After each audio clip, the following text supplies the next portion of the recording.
Nüüd me räägime sellisest käsust nagu külmuta. See käsk asub akenmenüüs ja tema iseloom on siis selline, et kui ma näiteks soovin, et oma tabelit allapoole näete kerides, et ülemine pealkirja rida oleks kogu aeg paigal. Ehk siis, et ma näeksin näiteks siin olles, mis nüüd selle veeru pealkiri ikkagi oli.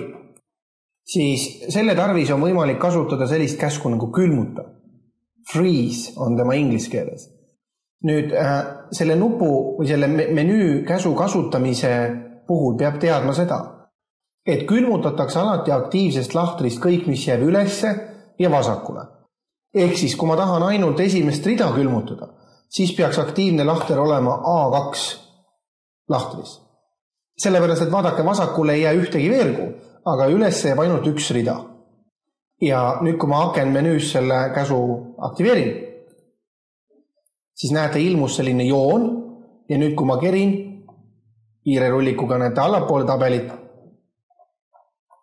siis on ilusti näha, et see pealkirja rida on kohe paigal. Kui ma tahan seda eemaldada, siis jällegi akenmenüüst võtan selle külmuta linnukese ära. Kui ma soovin veergu külmutada, näiteks ainult esimest veergu, paremale kerimiseks, siis ma peaksin panema aktiivse lahtri nii, et vasakul jääb üks veerg, aga üles ei jää ühtegi rida. Ja kui ma nüüd seda käsku kasutan, siis näete, on paigas ainult esimene veerg. See ei keri edasi, aga kõik muu siis vastavalt läheb edasi. Ja jällegi samamoodi läheb ta maha.